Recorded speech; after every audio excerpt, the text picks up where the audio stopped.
Hey guys, welcome to the Monday Show. Another week. Weekend is down. First week is over of this little experiment. Hopefully you had a good time. Got some time to relax. Got an interesting show for you today. Got a voicemail from a person who got some advice from their, or not advice, but a perspective from their attorney. And they need to get some clarification on it. So we'll dive into that in a moment. Just to let you know that this whole thing is a little bit evolving. I'm gonna get my cord all set up right. Trying to get my stride, trying to figure out my battle rhythm, how this whole thing is gonna go. I have to be honest. It's harder to get up at 5 in the morning to get ready for this than I really thought it was gonna be. For people who don't know, I'm in sunny Southern California in the desert, and basically picked this time slot because it's the perfect little window right before I have to go to real work, and it gives me an opportunity to try this. So that's what we're doing. Keeping my fingers crossed for this week that my body acclimates and I just start waking up at the right time and going to sleep at the right time, and everything just works. Coffee's a big part of that. Anyways, speaking of coffee, if you guys are in a time zone where it's early, I hope you have yours. For our viewers and listeners outside the country, all over the world, I know typically we have people from Germany and Australia, sometimes Ireland, sometimes Africa. Welcome. Maybe have a nice decaf. See, there's a few people rolling in. Anyways, hopefully you guys are doing good. If you want to participate in today's show, you can do that by looking in the description of the video if you're watching this on YouTube, or if you are on one of the podcast players, you can look at the show notes. And the phone number is, oh my gosh, I need to pull the phone number up. I'm going to do that real quick. Is 1-424-373. Let's see, what is it again? 8. It's going too slow. 5483. And now that I think about it, I forgot to hit the button to turn that on because I hadn't had enough coffee. So I'm going to mute that so that you don't have to hear that.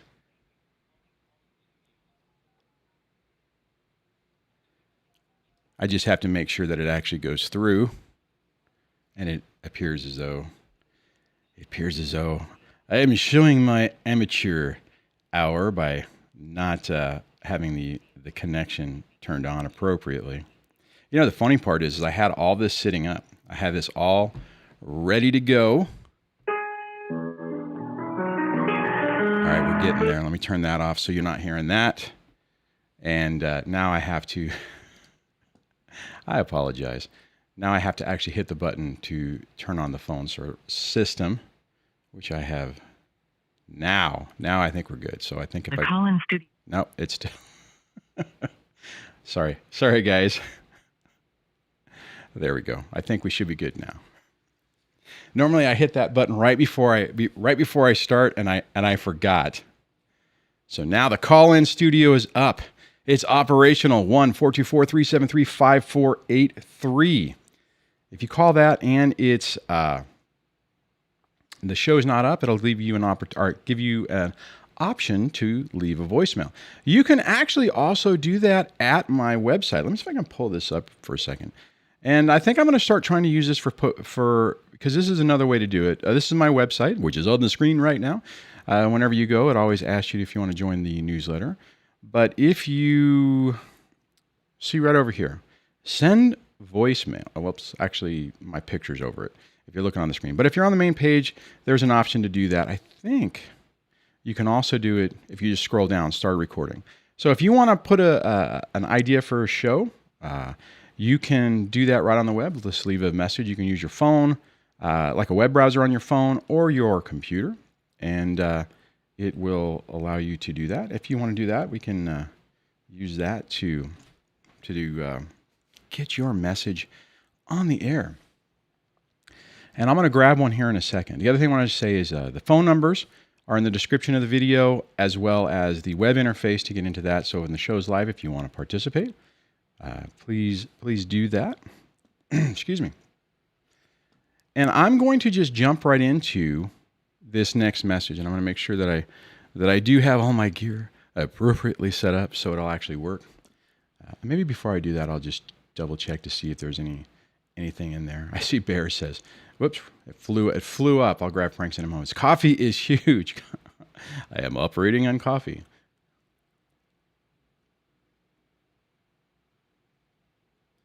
Frank says, how the heck can you ignore your ex if she keeps pressing your buttons, pretends her life is great while mine is in ruins?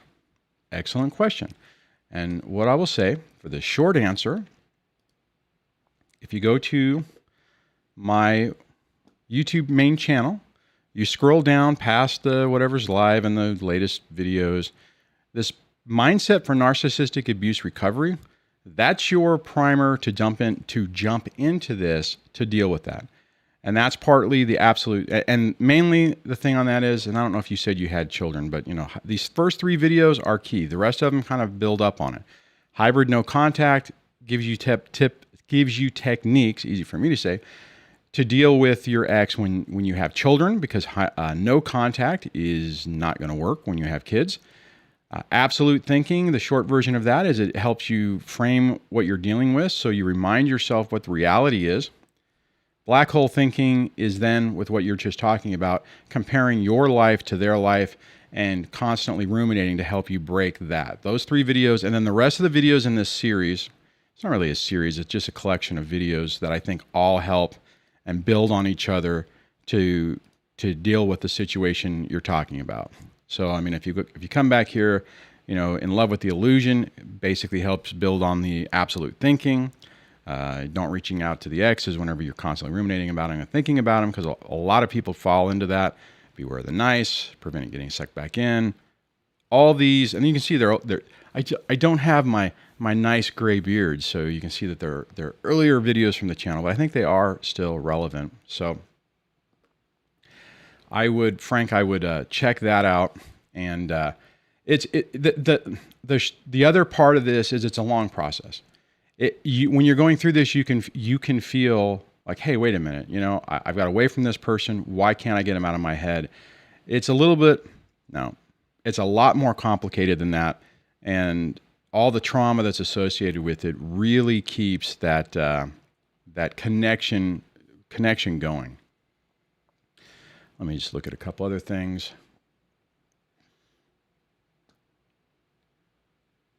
Yeah, Debbie had said, Frank, this community is great for you. This is often covered topic.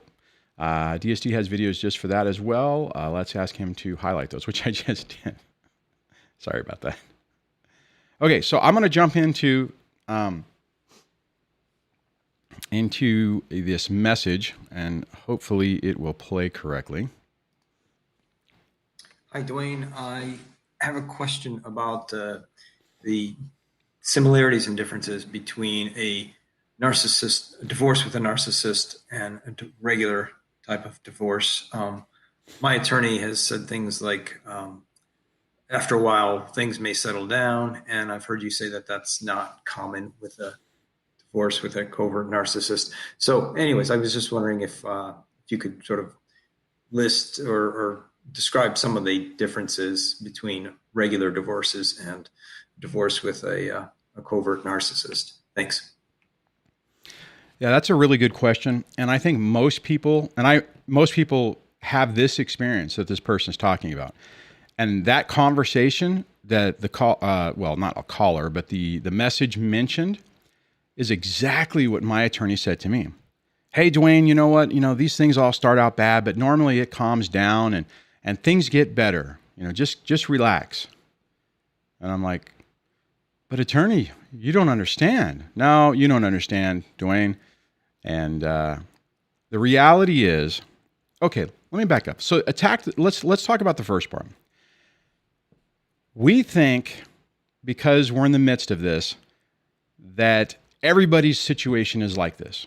I was talking to someone the other day about this, and it's like, when you surround yourself with the same type of people, that's all you see, right? So if you're a drug addict and everyone you see are an alcoholic, and all your friends are addicts and all your friends do the same thing, it's like the entire world is this population. It's easy for us to, in that same situation, go, well, wait a minute, every divorce is like this. Well, the reality is not every divorce is like this. They're all bad. I mean, right? I mean, when you get to the point that a relationship falls apart, there's obviously going to be hurt feelings and bad blood and all those things. But it's not necessarily super common. So these attorneys might see every once in a while, might see somebody who's like, whoa, this is off the rails. But maybe 50, 60, 70% of everything else is the same. And in that case, that comment could be legit. And what I will say on that is it's really tough when people are telling you two different stories. You have a person saying, we'll just say the caller was Bill. We'll say, Bill, you just need to calm down. You guys are both angry at each other, but, normally people calm down and they start focusing on their kids. And what I'll say from my perspective is that's kind of what was happening with me. I wanted to focus on the kids. It turned to crap. Then I wanted to get over the crap stuff and start focusing on what was important. And then this rolls into the second part of this. And that is that a narcissistic, toxic, I was trying to say narcissistic and toxic at the same time. When you run into someone like that, they don't change. The person that they were, like in my situation, the person I was dealing with 9 years ago, the person I was dealing with 20 years ago is the same person today. A little bit older, a little bit grayer, a few more wrinkles, but fundamentally it's the same person. So it's really tough because when you're in a situation like that, you have everyone basically trying to reinforce that your sense of reality or what you think you're seeing isn't true or isn't accurate. And it's like a form of gaslighting, but it's not really done to drive you crazy. It's not like in this situation that attorney knows what's really going on and is saying that to try to mess with Bob. I think I said Bob. But that's their version of reality. That's the way they think people are. And in their experience, more than likely, they've seen that. They've seen people who are battling it out. I want that couch. I'm going to spend $5,000 to get that $200 couch. And then ultimately, they sit down one day and they go, Bill. The person goes, yes, Jane. And it's like, this is ridiculous. This is not helping us. It's not helping the kids. We are just dumping money all over the ground. This needs to stop. And you both sit there and go, yeah, all right, okay, what do you really want? What do you really want? And people calm down and they're able to come up with an agreement and everything is great. Kind of, right? The problem is when you're dealing with toxic, narcissistic people, they'll burn the whole place to the ground for that couch or for that little victory or just to be right. So it's really tough. And what I'll pull this back and say that as I've dealt with my attorney over the course of, actually I haven't had to talk to him probably in 4 years, 5 years. Still paying on him, almost done. I think I'm down to $400. It's just taking time. And I remember having a conversation with them a couple years into it. And the guy's like, man, she's never going to change. This is going to stay forever. So they knew. I don't know if they knew in the beginning, but they definitely knew later that I was dealing with somebody who was just going to be difficult for the rest of my life. I'm going to grab a couple comments because I see one that Ray just says. It says, they cut off their nose to spite their own face. Absolutely. That is, I remember saying that. I'm like, what is going on? I mean, this is like self-destructive. See, the part of the issue with that is I think most of us, if things would just calm down and we didn't have to be in this fight or flight mode, we would like nothing more than for things to be calm, reasonable, that you could actually co-parent, that you could actually, be able to talk and communicate. But unfortunately, it's not the case. John actually says, I see this popped up. 5 years later, my ex has not changed. She got worse. My situation, 9 years. 9 years later, might even be 10, technically, depending on separation/divorce. I start to forget. And it's the same stuff. It's the same stupid games. It's the same petty behavior. It's really crazy. If you want to participate in the show, you can call in live at 1-424-373-5483. Or you can 1-424 DSD Live. If you're outside of the country and you don't want to make an international call to the United States, you can use the web interface, and which is at, let me hit the button here for a second, which is at, well, let's do that real quick. Flyboy C donated through Super Chat, says, freedom from narc abuse. Grow, learn, work towards happiness. It frees you and kills most of the effects of gaslighting, etc. Support this channel. Thank you so much, Flyboy C. I appreciate that. The Super Chats do help pay for the phone lines and all that kind of stuff. So thank you so much for your support. It means a lot, man. I really appreciate it. And anyway, so back on that, 1-424-373-5483 or via the web at www.callinstudio.com/show/DSD Live. That is that when the show is live, that is available. So hopefully you can check that out.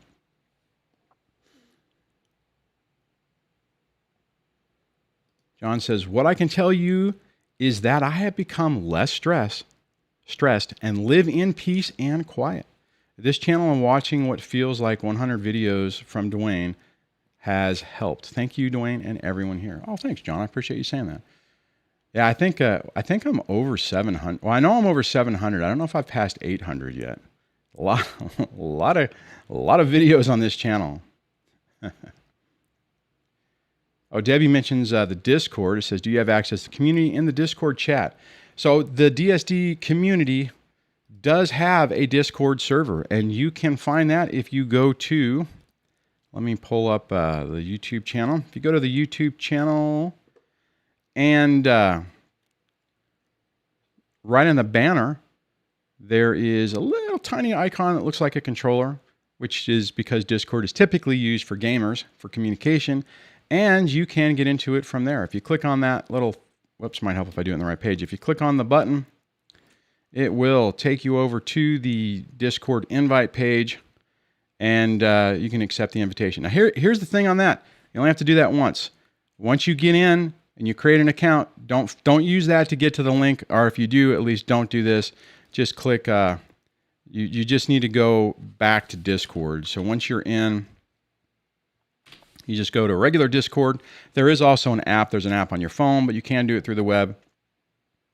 And then you would just open Discord in your browser, and it would take you into that. So now let me reset this so that I can get back to where I was. Which one is it? There it is. I got to clickety-clack the right way. So the phone lines are open, 1-424-373-5483 or 1-424 DSD Live. Let me see what else we have going on here in the community today. I guess I do want to say I appreciate everybody who participated in the poll. Let me see if I can pull this up. If I can pull the poll up. 214 people have voted, which is probably the best poll I've had. So far, I still 51% of the people say they didn't know I was doing this. I guess I would kind of like to know what those 51%, which is what, a little over 100 people, if they've had an opportunity to look at it. 38% say they love the show, which is I can't remember what the number is. 7% say they like it, but daily's just a little too much. And 4%, which is I think about 8 people, say they do not like it at all. If you have not participated in the poll,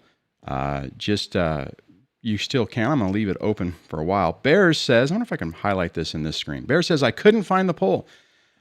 All you have to do is go to, if you're on one of my videos, just click on DSD. It'll take you to the main page.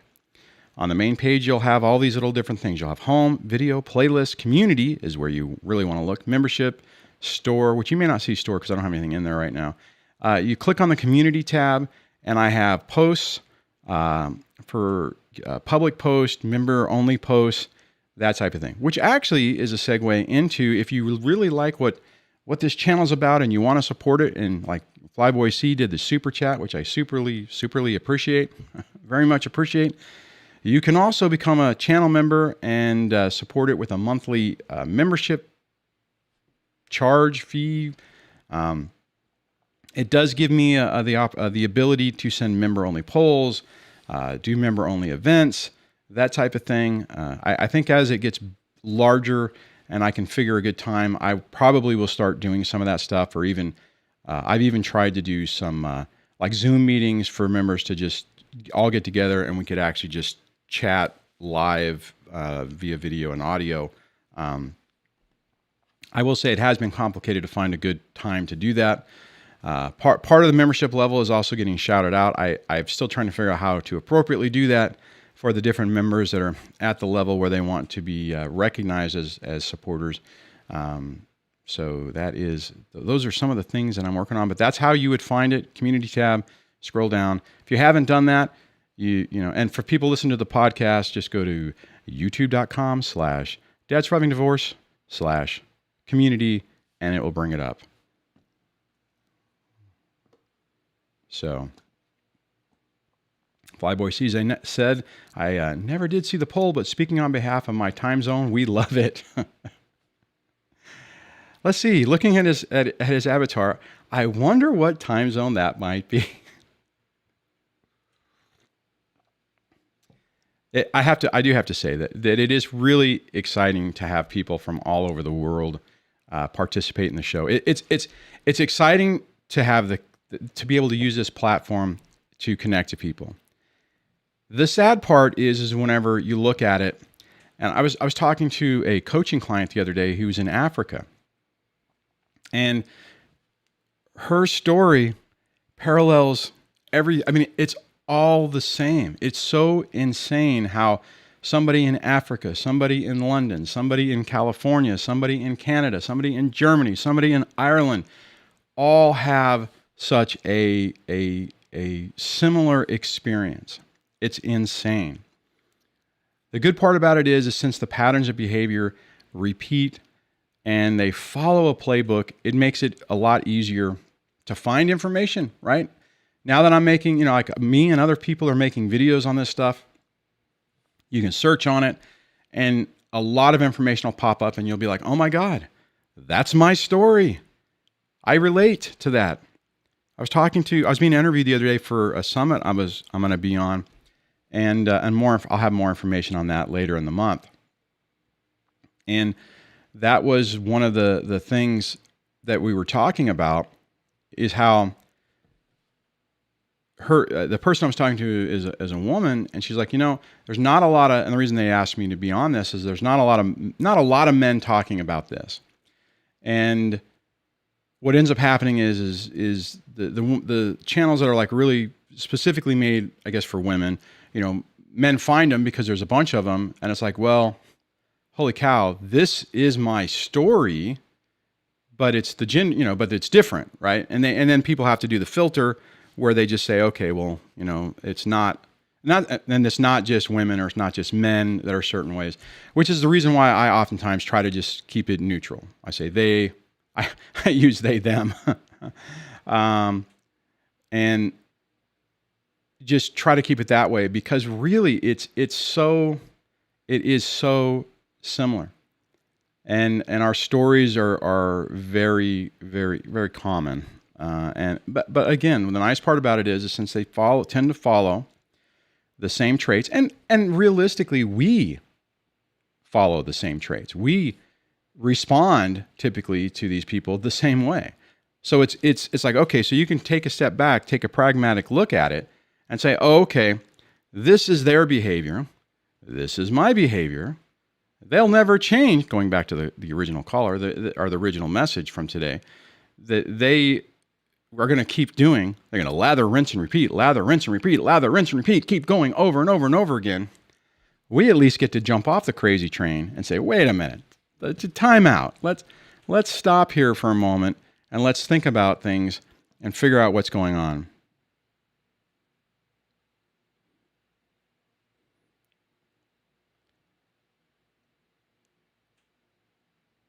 Okay, there is a caller. This could be interesting because I'm not entirely sure what we're going to get. So I'm going to go ahead and jump to that. Hello, you are on the air. Morning, Duane. How are you? Hey, how are you doing? Good. Just wanted to give us a quick update on our situation here. We signed up for Talking Parents. Okay. Just like we were supposed to. Right. We did it. Success. Oh man, it was like. You know what's funny? Let me stop. Sitting on the line waiting for me. Let me stop up for a moment. When you said Talking Parents, it turned that into text and didn't say talking. It started with F, and there wasn't an A, and there was a U. That's why I wasn't sure what to pick. I'm like, oh my God. Oh no. I'm like, I almost didn't take the call because of that. That's hilarious. Oh my gosh. Oh, anyway, so okay. So let me. So how is it working? So what's happened? Well, I signed up for it pretty much as soon as you told me to. Okay. And it was like they were waiting on the other line, just waiting for it. She responded within a minute. And what did she say? And she said that she would like to keep the phone calls regular, which is why I was trying to. I had to talk to her in the first place, was to try to get it regular. So it's funny that right off the bat, they'll just be like, "Hey, I want you to keep it regular." I was like, "Wow, well, that's good. I'm glad we had a talk." And so has that? But let me ask this: the big question is have you been able to start having the calls with your kids yet? Yes. At times when she would actually answer, mm-hmm. I feel like she would let me sit there and talk to him for a longer time because she had missed a lot. And so then she'd let me sit on the phone for like an hour or so with my son, and we could talk for all day long, just my son and I. So an hour flies by like nothing. But as soon as we opened back up the Talking Parents, man, we kind of went back to 20 minutes on the dot, and she's sitting right there the entire time, and everything else. So we're back to not being happy. Well, and what I'll say is, I mean, that absolutely doesn't surprise me, right? And what I could see, I mean, you were being played. So by not using the Talking Parents, they were using it, or she was using it to try to demonstrate that you were not following the court order, you're not doing everything. Now, the next part about this is this means you'll get more, you're going to start to get more reoccurring time, but rest assured that what you're going to end up seeing is, oh, you called? Oh, I didn't see the call. I didn't, it didn't ring, that type of thing. And what you're going to have to do. She did. Yeah. Oh, sorry. she did. I did. Eventually, I waited a whole day to respond, just like your videos. Watched them on Gray Rock, etc. Waited a whole day. The next day, I said, "Hey, I'd appreciate, just sticking to, even if the times are weird, just sticking to a day would be awesome." Yeah. And gave her a list of probably 7 or 8 dates that she had missed just this month. Oh, nice. For a Okay. phone call. Okay. Did she respond to that? And, oh yeah, really quickly. And we didn't hear anything on this day, on this day, on this day, and we may have missed that one day. Yeah. See, well, I didn't. But here's the thing, right? Okay. You put it in there. She's put her stuff in there. So like right now, if someone's looking at it, if a judge was to look at it, it's like, okay, this is all right. What's going on here? Just be consistent. Show up whenever the court order says. I mean, I know how you were saying, hey, look, I'd be happy with one day, whatever it is. I mean, you could almost even do this to say if it becomes a problem. Well, I wouldn't necessarily do this at first. What I would say is, if your next call is Monday, let's say Monday, you call, there's no answer. You go to Talking Parents. You go, hi Cindy, or hi X. I'll just say that because I don't know what her name is. I'm making names up. But hi X. Try to call at Monday at whatever the designated time was at 5. No one answered. I left a message, or I didn't leave a message because maybe the restraining order thing is limits that, and do that a couple of times, and if it gets to the point where she's still playing games, then I would just 10 minutes before say, hi X, I'm getting just want to make sure everything's good to go for my 6 o'clock call. And you know what I mean? So that way you're building a track record where she can say, oh no, well you didn't call this day, you didn't do this, you didn't do that. And now you have this track record of everything you've tried to do, right? And don't argue with her. Don't look, I'll show you the receipts on my phone bill where I called, you're lying, and don't do that. Just be calm. Right. And you're now, what you're now doing is, if you've changed your tactic on the war, and you are adjusting your battle rhythm and trying differently to get to the ultimate goal that you want, right? So now what you can do is what you got to do is you got to be very strategic and use their actions and their games against them.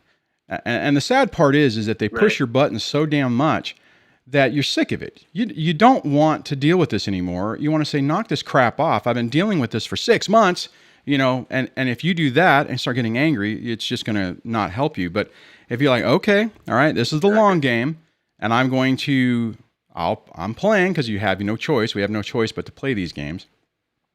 And just start doing that, taking it slow and just being very systematic, and don't respond. Like when she said, you may be in the last 6 months of the, 55 calls you've missed, you didn't call, but maybe 50, or you may only called 3 times, something stupid like that. That's exactly what they're going to say.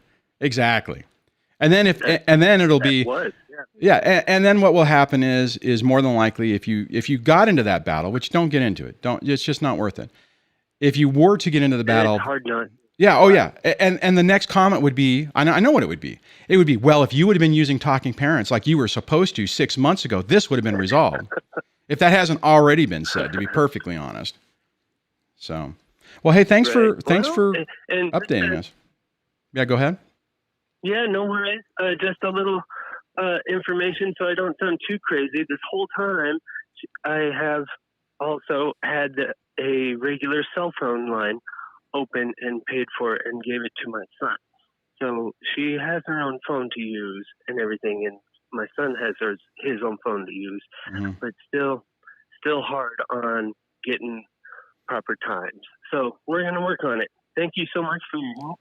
Yeah, thanks for the update, and I'm glad you're. I mean, shoot, you modified your tactic and you finally got to talk to your son. I mean, that's outstanding. That is progress. Good for you. Thanks for calling. Thank you. Bye-bye. It's great to get updates that things are going better. Now I have to highlight this other super chat, which is also a question from Flyboy C. It says, Duane, question: in a new relationship and recovery, 8 years for me, how can we be sure we're not attracting a new narc? My lady is amazing, only I'm a little paranoid. Ideas for screening test. Yeah, that's a great question, right? And I'm glad to hear that he's waited a while to really start dating again, because we do need to work on healing ourselves to get to the point where we're in that good mind space. The thing is always look at action and words.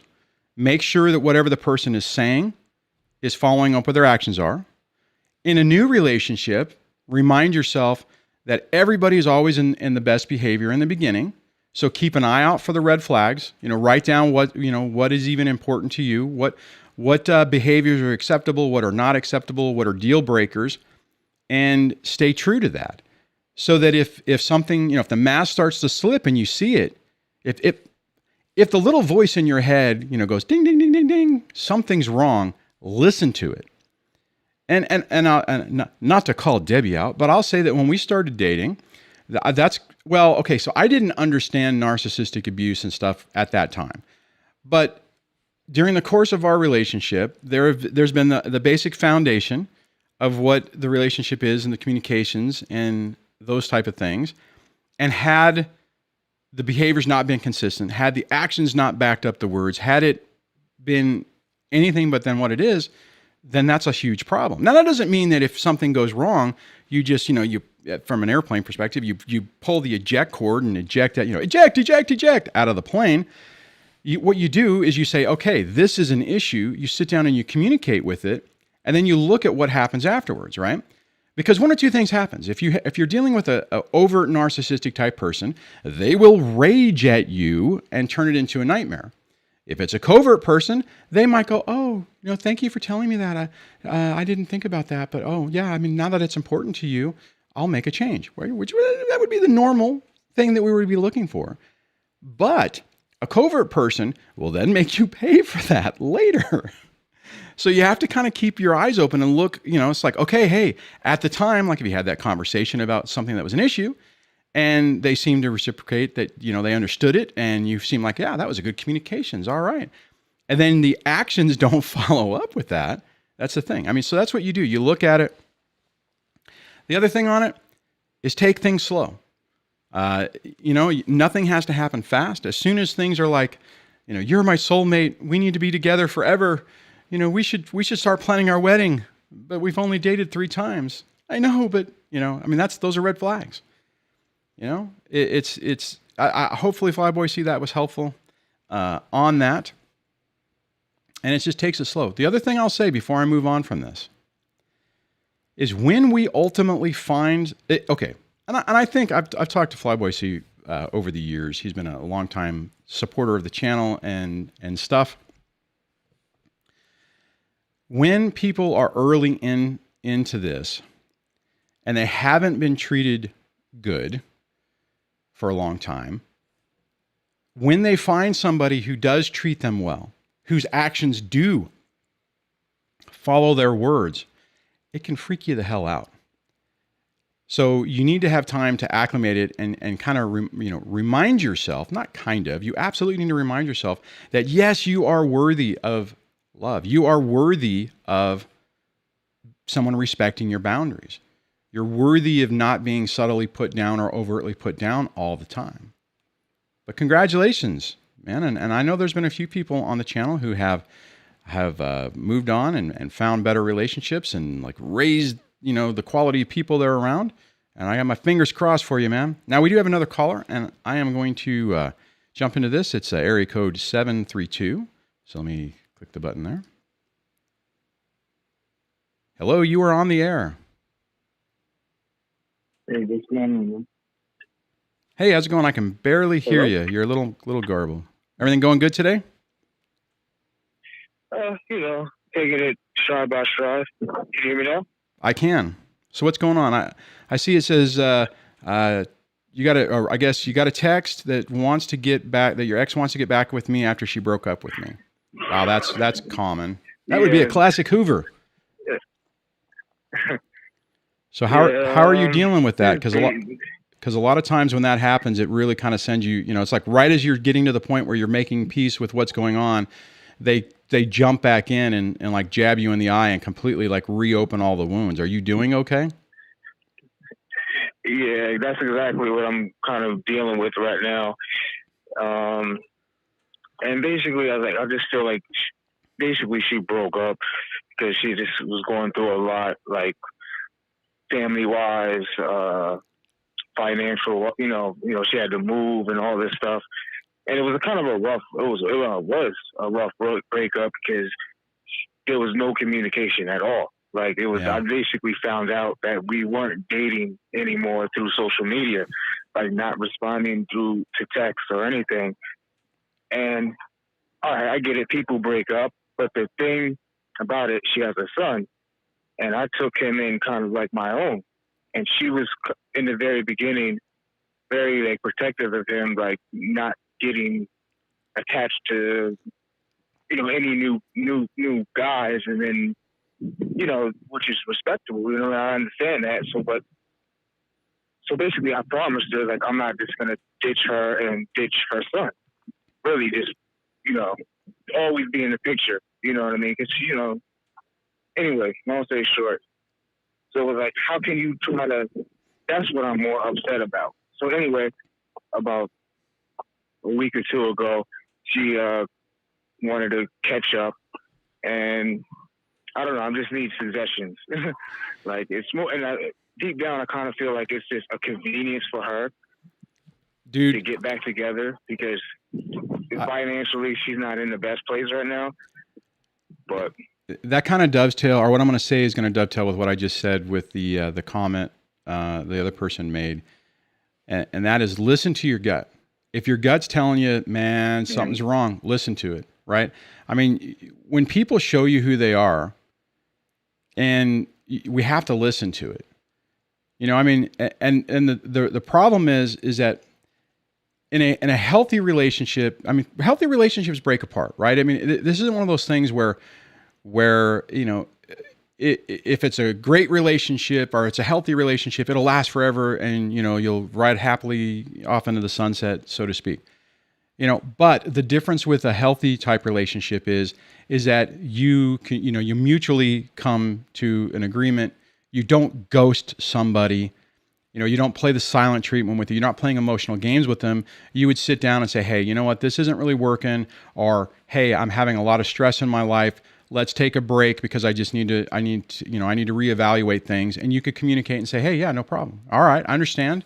We can put it on pause. We can do whatever. But when somebody does like what that person's doing, it's demonstrating to you a lack of maturity, and it's a huge red flag. And you're probably right. It could be that I mean, I don't want to necessarily get into the normal MGTOW type talk, but I mean, there's a lot of people that do fall into that. And, maybe it was one of those hypergamy issues where she's like, oh, this other person's showing more interest and has more value than Bill here, and bails and then realizes, oh crap, that didn't work out, and tries to go back. And the sad part is, I mean, you made a connection with her, you made a connection with her son, I mean, you opened yourself up, made yourself vulnerable, which really hurt. I mean, then when this all happens, it hurts because you did get connected with both of them, and you're getting these mixed messages. I mean, okay, so the short version, what I'm trying to say is, it's over. I wouldn't risk it. You're playing with fire if you try to go back to it, because all you can really expect is more of the same, and it's a really tough situation. Yeah, that's what my gut's kind of telling me. So listen to your gut, man. Gut, just like you said. Yeah. Well, I hope that was helpful. I know it hurts, man. I mean, just before you go, let me just say this. People don't understand until they've been through this, right? Like even your other guy friends, unless they've really been through it, right, and can sit there and say, hey, man, I get it. You know what? I had that girl, that girl I had, that I was with before, she just broke my heart and ripped me apart. I know what you're going through. It's going to be okay. Most of the time people don't say that. They don't get it. They're like, man, what are you doing? Why are you messing with that? Why? Or it's like, hey, why are you, yeah, she came back, not everyone's perfect. Give her a break. Dude, listen to your gut, man. We all have that little voice in our head. I had it and I ignored it. All of us to a T have those little things where a little flare goes off and it's like, danger, something's wrong here. And listen to it. Yeah. Listen to it, man. All right. Okay. All right. Thank you, man. Yeah. Have a good day. Have a good day. Let me grab this other super chat that happened. It's if I hit the right button. Thomas says, I neglected my now ex. I had issues. She left me for someone 5 months ago. She keeps calling me regularly and shocked that I fixed all issues. Told me she's sorry for the breakup, even regarding, and still loves me, but not breaking up with me before. Well, honestly, what I would say on that is, it's kind of like with what I was just saying with the other person.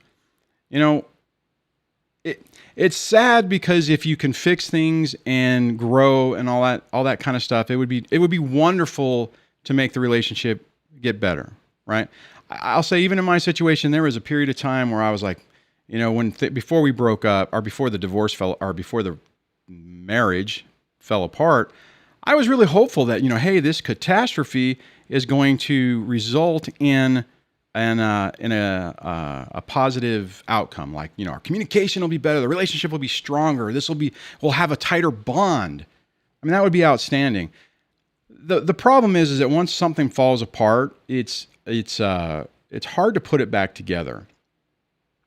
So, Thomas, if you did that, if you worked on yourself for her, then the problem potentially is would you revert back? Right? We need, when we work on ourselves, we need to do it for ourselves. We need to make ourselves better because of it. Now, if things turn around and you roll back together and you guys can start a new relationship based on a better foundation with better healthy boundaries, with better communication and all those things, that would be outstanding. And sometimes that can happen, but oftentimes not. And potentially if she's getting invited, technically, if you flipped it around, like if your ex was the person who just called, and if I'm reading this wrong, I apologize, that it'd be the same type of thing. It's like, hey, well, let me back up. What I would say, if that person called and said, hey, I broke up with this person, it was toxic, there was all these problems, and now they've done all this work to do it, I don't know what to do. And I would basically what I just said a moment ago. It's like, okay, if you really want to test it, actions and words. That is the number one thing. Actions and words. Write it down. Write down what your deal breakers are, and then slowly test the waters. And anytime there's a problem, you have instant communication to put up a boundary to say, hey, look, this is not appropriate, and see what happens. Somebody who's faking wouldn't be able to do with it, wouldn't be able to have the conversation and not rage or not go down the toxic traits. So let me know if that was helpful. I think we have time for one more caller. And thanks so much for the super chat on that. Let me make sure that I didn't miss any other. I really appreciate the support, you guys. It really, like I said, it really helps. All right, so we got a little bit of time left, so I'm going to grab the next one. And it says, trying to deal with a friend who brought up something painful that happened to you and your family, and you don't know how to forgive them. A lot has happened to me in the last couple of days. So let me pull this up. Hello, you are on the air. Hello. Hey, how's it going? Hey, good. I know this topic isn't usually something that's on your channel, but I just need some advice. Sure. So for the last couple of days, I've been dealing with a ex-friend of mine who basically, she basically tried to make me seem like I was lying about something to me that traumatic happened with my parents, and I want to forgive her, but at the same time, when I showed her proof and everything, she didn't have any remorse, and she basically just made it seem like it was like, oh, okay, well, that's how it was.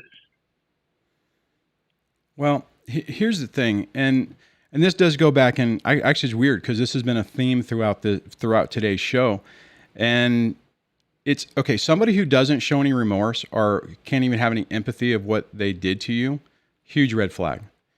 So, sometimes people. Here's the reality. Okay, don't know your full story, but let's just talk in broad assumptions that are very typical. And that is that we normally get into situations with toxic people because we kind of grew up around toxic people, right? So we normalize the behavior, we make it okay, we make excuses for it, and we think that, well, everyone is this way, so you just have to deal with it because otherwise there's nobody there, right? Goes back into what I was saying before about, we end up surrounding people to reinforce our worldview, right? If your drug addicts hang out with other drug addicts, right? I mean, they're not hanging out with people who are clean, who are helping them not do that. They're hanging out with people that reinforce their worldview. So here's the reality, right? You've recognized that this person isn't necessarily positive in your life, and you've taken steps to move them out, right? And people even who are friends, it's not all of these traits and these characteristics and these behavioral patterns aren't just from aren't just from romantic relationships. They are friends, they are family, they're relatives, they're cousins, they're all these different things. If you've looked at it and this person has disrespected you, majorly crossed a boundary, taken something that you may have said to them in confidence and used it to effectively hurt you for some reason, they don't deserve to be in your life, in my opinion, right? They've shown you who they are. You've had a conversation with this person and they're like, okay, all right. I don't know why you're worried about it. It's not that big of a deal. Completely discounting your experience. That's a huge red flag. I mean, if you want to continue to try to see if you can repair that friendship, you can, but you're really just putting yourself in a situation to just have more of the same. Does that make sense? It makes sense. And I guess that most of my life I've dealt with toxic people, so I tend to put that back into I take toxicity and then I pull it back in because I don't know a balance between how to get rid of it and then have someone who's genuinely nice towards me. See, the thing on that is, okay, this all starts with taking kind of like taking a pause, taking a time out, however you want to call it, and saying, okay, I'm tired of having toxic people around, right? So you've recognized that. The next step on that is, how do I get to the point that I'm okay with myself? I'm okay alone. I'm okay if it wasn't the pandemic, but I could go to the coffee shop or I can go to the bar and I could sit in the corner and listen to the music or whatever, and I'm okay. I don't feel anxious. I don't need someone else in there. And it's like you learn to, it's kind of corny to say it, but you learn to love yourself. You learn to be okay with yourself. When you do that, what happens is you won't allow toxic people in your life because you'll be like, you know what? I'm okay alone. And not, I don't mean that in the way like, I don't need anybody. I'm okay alone, right? I don't mean it that way. What I mean is when you're like in peace, you're like, you know what? I'm okay alone. I like my place by myself. I can go for a drive and go to wherever whatever you like to do. And what ends up happening is you start purging toxic people out of your life, and you start finding other people who you'll interact with them, and you're like, hey, I know this person's a pretty cool person. I like this person. I like the way I feel around them. I like the engagement. It's light. It's funny. It's not stressful. It's not toxic. And what happens is you start purging that, or you start purging the old toxic people out of your life, and it replaces them with others. It just takes a while to do, right? It's not something we learn overnight, and it's an iterative, easy for me to say, process to get to that point. Does that make sense? It makes sense. Yeah. So I would, you've given the person, it sounds like you've even given the person another little try. They've effectively demonstrated exactly what you probably expected from them. And, you know what you need to know. And now you move on and start working on building your life better, surrounding yourself with better people. And dude, I'll tell you, man, it's hard work, but it starts to happen and it changes everything. It's like everything just shifts. It's an amazing experience once you get to the other side of it. Yes, sir. And thank you for the advice. Great. Well, I hope you have a great rest of your day, and keep us, drop by later or, in the future and just let me know how things go. Talk to you later. Yes, sir, I will. All right. Oh, see, now we're getting more people and we're down to the last 5 minutes. Oh my gosh. Let me try one more, and this is going to have to be quick. It says, "Hi, my name is Sam from New Jersey. I'm calling about an issue with and how to deal with them." Okay, so the autocorrect or the text-to-speech thing does a little weird, but I'm going to take this caller, 732. Hello, welcome to the show. Hey, Duane, it's Sam. How's it going? Hey, how's it going, Duane? Nice to talk to you. The question I had was, my ex-wife who's a covert narcissist. She's been creating a lot of issues, and long story short, I'm looking to, basically get a parenting coordinator, some additional parenting time, etc. And I have a lot of things documented that she's went through, that we've been through, but I'm expecting,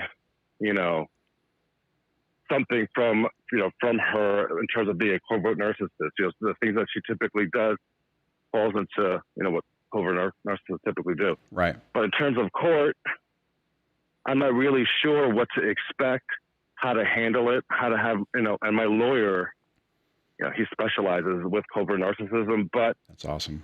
I want to get your opinion as well as to what I can expect, because a lot of the stories that you say and a lot of things that you say speak directly to me. So I think that your perspective on that would, have a lot of parallels in my own, upcoming. Okay. Court Yeah, appearance. no, it's a good question, and I'm going to go ahead and drop this because we're really running out of time. But so let me go ahead and answer that. Okay, here's the thing, guys. Covert narcissists or narcissistic people in general, they don't just lay down and let things go, right? I mean, you can think you have them against the rails, and inevitably at the last second, they'll come out with something completely different to try to derail everything. Now, the fact that this person is saying that their attorney understands this, great. Follow what your attorney's saying. Keep everything focused on the task at hand, on the custody issue. Everything else is secondary, right? Let her spin out of control. Let her try to come up with something else. That's fine. Focus on the behaviors, what they've done in the past, and what you're trying to accomplish. What they will try to do is muddy the waters, try to confuse things to get the narrative changed or the perspective moved to a different way, I guess, so to speak, and basically effectively derail everything. The fact that you have an attorney that says that they understand covert narcissism is outstanding. And hopefully if that's the case, they know it, they understand it, and they're expecting it. The main thing for you, be calm, be very laser-like focused on what you're there for. Don't, if you get anxiety, which we all typically do around our exes, make sure that you're keeping yourself calm. Use breathing techniques, all those different things to keep your anxiety down. Stay focused on what the war is on this and not the little battle, right? I mean, it's like, okay, this is a battle, and I'm not going to get too much in the details on whatever little bomb that she's trying to throw across the thing, but stay focused on what you need to do. And if you can do that, typically what will happen is they'll expose themselves and the tide will start to turn. The crazy part about this is typically what happens is we respond, we play their game on their on their terms. It undermines our position and oftentimes our credibility and creates a problem. Okay, so on that hour went by fast. Holy cow. Thank you so much for the people who supported the channel with super chats. I really appreciate that. Some great conversations there. For the people who participated by leaving a message and or calling directly in, that was great. We had a lot of great conversations. I found it very interesting how this all rolled into all the topics seemed to dovetail together. It was a really great conversation. So don't forget that a little bit later, the podcast version of this will be available. So if you If you're missing the shows or you want to listen to them again, you can do that over on iTunes, Stitcher, Google Play. You can find out more over at my website, dadsurvivingdivorce.com/podcast. I'll see you guys tomorrow. Hopefully you have a great rest of your day. If you have a question, make sure you send it to me. Leave me a voicemail on the website and stuff. And we'll see you tomorrow. Take care, guys.